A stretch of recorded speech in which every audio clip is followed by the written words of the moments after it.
കേരവൃക്ഷങ്ങൾ കൊണ്ടും നദികളാലും സമ്പന്നമായ സഹ്യന്യമടിത്തട്ടിലെ കൊച്ചു കേരളത്തിന്റെ 14 ജില്ലകളെ അണിയിച്ചൊരുക്കുന്നു നമ്മുടെ TTI കുടുംബം. വേദിയിൽ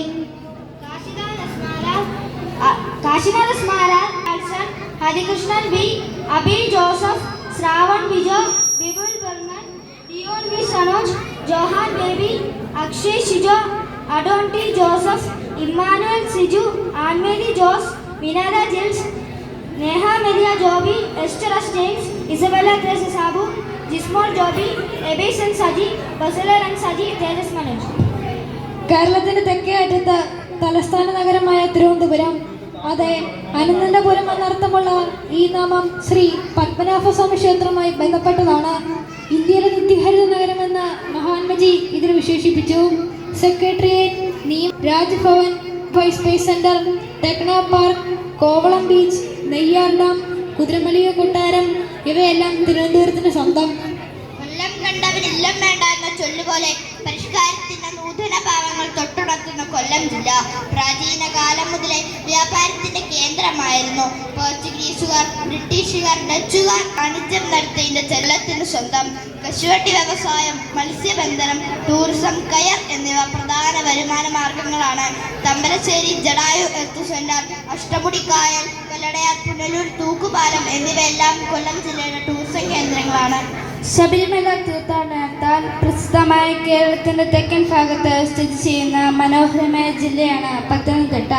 നദീതീരത്തുള്ള വീടുകളുടെ നിര എന്നാണ് പത്തനംതിട്ട എന്നതിൻ്റെ അർത്ഥം. പമ്പ, മണിമല, അച്ചൻകോവി എന്നീ നദികൾ കൊണ്ട് സമ്പന്നമാണ്. പത്തനംതിട്ടയെ തീർത്ഥാടന ടൂറിസത്തിന്റെ ആസ്ഥാനം എന്ന് വിളിക്കുന്ന ആറന്മുള ക്ഷേത്രവും ആറന്മുള വള്ളംകളിയും ആറന്മുള കണ്ണാടിയും പടയണി കലാരൂപവും കൊണ്ട് സാംസ്കാരിക പൈതൃകത്താൽ നിറഞ്ഞതാണ് ഈ ജില്ല. പോളിയോ വിമുക്തമായ ആദ്യ ജില്ലയും ഇതാണ്. കിഴക്കിന്റെ വെനീസ് എന്നറിയപ്പെടുന്ന ആലപ്പുഴ കേരളത്തിലെ ഏറ്റവും മലനാട് പ്രദേശമില്ലാത്ത ഏക ജില്ലയും ഏറ്റവും ചെറുതും ഏകദേശം 13% ജലാശയത്താൽ സമ്പന്നവുമായ ജില്ലയാണ് ഇത്. കേരളത്തിന്റെ അന്നപുര എന്നറിയപ്പെടുന്ന കുട്ടനാട് നെൽ കൃഷിയിൽ സമ്പന്നമാണ്. കായൽ ടൂറിസം, ഹൗസ് ബോട്ട് യാത്രകൾ, കായലുകളിലൂടെയുള്ള boating, Alappuzha beach, Mararikulam beach എന്നിവയെല്ലാം വളരെ പ്രശസ്തമാണ്. നെഹ്റു ട്രോഫി വള്ളംകളി, ചുണ്ടൻ വള്ളംകളി എന്നിവ നടത്തുന്ന പുന്നമടക്കായൽ ജില്ലയുടെ സാംസ്കാരിക പൈതൃകത്തിന്റെ ഭാഗമാണ്. കയർ വ്യവസായം, തേങ്ങ, കുരുമുളക്, മത്സ്യബന്ധനം എന്നിവയാണ് പ്രധാന വരുമാന മേഖലകൾ. അക്ഷരങ്ങളുടെയും റബ്ബറിന്റെയും കായലിന്റെയും നാട്, അത് നമ്മുടെ സ്വന്തം കോട്ടയം. വിദ്യാഭ്യാസ രംഗത്ത് ഏറ്റവും മുൻനിരയിലുള്ള കോട്ടയത്ത് മഹാത്മാഗാന്ധി യൂണിവേഴ്സിറ്റി, മെഡിക്കൽ, അധ്യാപക പരിശീലനങ്ങൾ, സയൻസ് സിറ്റി, എഞ്ചിനീയറിംഗ് കോളേജുകൾ എന്നിവ കോട്ടയത്തിന് മുതൽക്കൂട്ടാണ്. പുസ്തക പ്രസിദ്ധീകരണത്തിന്റെ കോട്ടയായ കോട്ടയം അക്ഷരനഗരി എന്നറിയപ്പെടുന്നു. ഭാരതത്തിന്റെ പ്രഥമ വിശുദ്ധിയായ അൽഫോൻസാമയുടെ കബറിടം സ്ഥിതി ചെയ്യുന്ന ഭരണജ്ഞാനവും നവോത്ഥാന നായകന്മാരിൽ ഒരാളായ വിശുദ്ധ ചാവറ കുര്യാക്കോസ് ഏലിയാസച്ചന്റെ കബറിടം സ്ഥിതി ചെയ്യുന്ന വാതാനവും കോട്ടയം ജില്ലയുടെ ആത്മീയതയ്ക്ക് മുതൽക്കൂട്ടാണ്. ജില്ലകളിൽ വലിയവരും മലയിടുക്കളും നിറഞ്ഞതും വൈദ്യുതിയുടെ കലവറ എന്നറിയപ്പെടുന്നതുമായ ജില്ലയാണ് ഇടുക്കി. ഏഷ്യയിലെ ഏറ്റവും വലിയ ആർച്ച് ഡാം, ചെറുതോണി, കുളമാവ് അണക്കെട്ടുകൾ എന്നിവയെല്ലാം ഇടുക്കിയുടെ പ്രത്യേകതകളാണ്. കേരളത്തിന്റെ സുഗന്ധവ്യഞ്ജന തോട്ടം എന്ന് വിളിക്കപ്പെടുന്ന ഭൂരിപിടവനങ്ങളാലും ഏലത്തോട്ടങ്ങളാലും മൂടപ്പെട്ടിരിക്കുന്നു. ലോകപ്രസിദ്ധമായ നീലക്കുറിഞ്ഞി, ഇരവികുളം ദേശീയോദ്യാനം, പെരിയാർ വന്യജീവി സങ്കേതം എന്നിവയെല്ലാം ഇടുക്കിയുടെ പ്രധാന ആകർഷണങ്ങളാണ്. സാക്ഷരതയിൽ ഇന്ത്യയിലെ നമ്പർ 1 ജില്ലയാണ് എറണാകുളം. 14 ജില്ലകളിൽ ഏറ്റവും പ്രധാനപ്പെട്ടതും വികസിതവുമായ ജില്ലയാണിത്. പെരിയാർ, മൂവാറ്റുപുഴയാർ തുടങ്ങിയ നദികളും വേമ്പനാട്ട് കായൽ പോലുള്ള കായലുകളും ജില്ലയെ സമ്പന്നമാക്കുന്നു. നെല്ല്, തേങ്ങ, പൈനാപ്പിൾ, നാട്ടുപയർ, റബ്ബർ എന്നിവയാണ് പ്രധാന കൃഷികൾ. വാഴക്കുളം പൈനാപ്പിൾ നഗരമായി അറിയപ്പെടുന്നു. വ്യവസായ രംഗത്തും എറണാകുളം മുൻനിരയിലാണ്. Kochi port, ship yard, info park, petrol chemicals തുടങ്ങിയ ഇന്ത്യയിലെ പ്രധാന വ്യവസായ കേന്ദ്രങ്ങളാണ്. എറണാകുളത്തപ്പൻ ക്ഷേത്രം, fort Kochi, Mattancherry palace, hill palace, ജൂത സിനഗോഗ് തുടങ്ങിയ ചരിത്ര സ്മാരകങ്ങൾ വിനോദസഞ്ചാരത്തിന് പ്രസിദ്ധമാണ്. എറണാകുളം പൂരങ്ങളുടെ നാട്, കേരളത്തിന്റെ സാംസ്കാരിക തലസ്ഥാനം. കേരളത്തിന്റെ മധ്യഭാഗത്ത് സ്ഥിതി ചെയ്യുന്ന ജില്ല അതെ തൃശ്ശൂർ. പുരാതന ക്ഷേത്രങ്ങൾ കൊണ്ട് സമ്പന്നമാണ് തൃശ്ശൂർ. വടക്കുംനാഥ ക്ഷേത്രം, ഗുരുവായൂർ ശ്രീകൃഷ്ണ ക്ഷേത്രം, കൊടുങ്ങല്ലൂർ ക്ഷേത്രം, ഇരിങ്ങാലക്കുട കൂടൽമാണിക്യം ക്ഷേത്രം എന്നിവയെല്ലാം തൃശ്ശൂരിന്റെ പുണ്യഭൂമികളാണ്. വിശുദ്ധ മറിയം ത്രേസ്യയുടെയും വി ഏവപ്രാശയുടെയും കബറിടം തൃശ്ശൂർ ജില്ലയിലാണ്.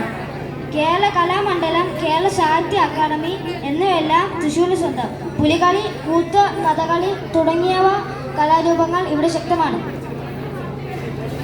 കേരളത്തിന്റെ കവാടം എന്നറിയപ്പെടുന്ന പാലക്കാട് ചുരം പാലക്കാടിന്റെ ഏറ്റവും വലിയ പ്രത്യേകതയാണ്. കേരളത്തിന്റെ അന്നക്കുട്ടി അഥവാ ഗ്രാനറി ഓഫ് കേരള എന്നാണ് പാലക്കാടിന്റെ വിളിപ്പേര്. കൽപ്പാത്തിപ്പുഴയും ഗായത്രിപ്പുഴയും ഭാരതപ്പുഴയും പാലക്കാടിന്റെ മണ്ണിനെ സമ്പന്നമാക്കുന്നു. മലമ്പുഴ ഡാം, മലമ്പുഴ ഉദ്യാനം, നെല്ലിയാമ്പതി മലനിരകൾ, സൈലന്റ് വാലി ദേശീയോദ്യാനം, പാലക്കാട് കോട്ട എന്നിവയെല്ലാം വിനോദസഞ്ചാര കേന്ദ്രങ്ങളാണ്. പാലക്കാട് ജില്ലയുടെ സംസ്കാരം തമിഴ് മലയാള സമന്വയമാണ്. നെന്മാറ, പല്ലിമം വേല, കൽപ്പാത്തി രഥോത്സവം തുടങ്ങിയ ഉത്സവങ്ങൾ വളരെ പ്രസിദ്ധമാണ്.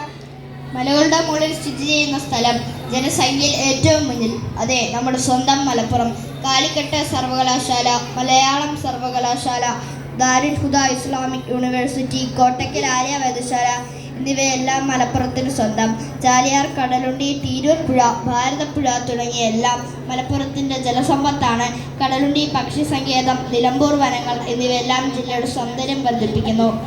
മലബാറിന്റെ സാംസ്കാരിക വ്യാപാര തലസ്ഥാനമാണ് കോഴിക്കോട്. പുരാതന കാലം മുതൽ കോഴിക്കോട് സുഗന്ധവ്യഞ്ജനങ്ങളുടെ നഗരമായി അറിയപ്പെടുന്നു. അറബികളും ചൈനക്കാരും യൂറോപ്യക്കാരും ഇവിടെ വ്യാപാരം നടത്തി. വാസ്കോഡ ഗാമ കാപ്പാട് വന്നിറങ്ങിയത് ചരിത്രത്തിന്റെ ഏടുകൾ എഴുതപ്പെട്ട സംഭവമാണ്. മാനാഞ്ചിറ മൈതാനവും മിഠായിത്തെരുവും പ്രധാന വിനോദസഞ്ചാര കേന്ദ്രങ്ങളാണ്. പ്രകൃതി രമണീയമായ താമരശ്ശേരി ചുരവും അരിപ്പാറ വെള്ളച്ചാട്ടവും സൗന്ദര്യം വർദ്ധിപ്പിക്കുന്നു. കേരളത്തിലെ ആദ്യ മാലിന്യമുക്ത ജില്ലയും കോളമുക്ത ജില്ലയുമാണ്. 2023 യുനെസ്കോയുടെ സാഹിത്യ നഗര പദവി ലഭിച്ചത് കോഴിക്കോടിന്റെ സാംസ്കാരിക മഹത്വം വെളിവാക്കുന്നു. കേരളത്തിന്റെ പച്ചപ്പിന്റെ സ്വർഗം എന്നറിയപ്പെടുന്ന ജില്ലയാണ് വയനാട്. കേരളത്തിലെ ഏറ്റവും കൂടുതൽ ജനസംഖ്യയുള്ള ജില്ലയാണിത്. കേരളത്തിലെ ഏറ്റവും കൂടുതൽ മഴ ലഭിക്കുന്ന ഇടങ്ങളിൽ ഒന്ന് ഇവിടെയാണ്. വയനാട് വന്യജീവി സങ്കേതങ്ങൾക്ക് പ്രസിദ്ധമാണ്. ചരിത്ര പ്രസിദ്ധമായ ഇടയ്ക്കൽ ഗുഹ, പുരാതന ശിലാചിത്രങ്ങൾ എന്നിവ ഇവിടെ കാണാം. പ്രകൃതി സൗന്ദര്യവും തണുപ്പുള്ള കാലാവസ്ഥയും കൊണ്ട് വയനാട് കേരളത്തിലെ ഊട്ടി എന്നറിയപ്പെടുന്നു. തെയ്യങ്ങളുടെയും തിറകളുടെയും നാട് എന്നറിയപ്പെടുന്ന കണ്ണൂർ കേരളത്തിന്റെ വടക്കൻ ഭാഗത്ത് സ്ഥിതി ചെയ്യുന്ന ജില്ലയാണ്. പുരാതന കാലം മുതൽ സുഗന്ധവ്യഞ്ജന വ്യാപാരത്തിന്റെ കേന്ദ്രമായിരുന്നു ഇവിടം. പോർച്ചുഗീസുകാർ, ഡച്ചുകാർ, ബ്രിട്ടീഷുകാർ എന്നിവരുടെ പ്രധാന കോട്ടകളായ സെന്റ് ആഞ്ചലോ കോട്ട, തലശ്ശേരി കോട്ട തുടങ്ങിയവ ഇവിടെയാണ്. മുഴപ്പിലങ്ങാട് ബീച്ച് ഏഷ്യയിലെ ഏറ്റവും നീളം കൂടിയ ഡ്രൈവ് ഇൻ ബീച്ചാണ്. സാക്ഷരതയിൽ മുൻപന്തിയിൽ നിൽക്കുന്ന ജില്ലയിലാണ് കണ്ണൂർ അന്താരാഷ്ട്ര വിമാനത്താവളം സ്ഥിതി ചെയ്യുന്നത്. കേരളത്തിന്റെ കിരീടമെന്നും സപ്തഭാഷാ സംഗമ ഭൂമി എന്നും അറിയപ്പെടുന്ന കാസർഗോഡ് ജില്ല കേരളത്തിന്റെ ഏറ്റവും വടക്കേറ്റത്ത് സ്ഥിതി ചെയ്യുന്നു. കേരളത്തിലെ ഏറ്റവും കൂടുതൽ നദികളുള്ള ജില്ലയാണ് കാസർഗോഡ്. തെങ്ങോരകൾ നിറഞ്ഞ തീരപ്രദേശം, മലഞ്ചെരുവുകളിൽ കാപ്പി, റബ്ബർ തോട്ടങ്ങൾ, മനോഹരമായ കടൽ തീരങ്ങൾ, ബേക്കൽ കോട്ട പോലുള്ള ചരിത്ര നിർമ്മിതികൾ എന്നിവ ഇവിടുത്തെ പ്രധാന ആകർഷണങ്ങളാണ്. ഇവിടെ മലയാളത്തിനൊപ്പം തുളു, കന്നഡ, കൊങ്കണി, ഉറുദു, മറാഠി തുടങ്ങിയ പല ഭാഷകൾ സംസാരിക്കുന്നു. കേരളത്തിന്റെ വൈവിധ്യം നാം കടന്നുപോയത്. എവിടെ തിരിഞ്ഞൊന്നു നോക്കിയാലും അവിടെല്ലാം പൂത്ത മരങ്ങൾ മാത്രം. ഒരു കൊച്ചു കാറ്റങ്ങാൻ വന്നു പോയാൽ തുരുതുഴെ പൂമരയായി പിന്നെ.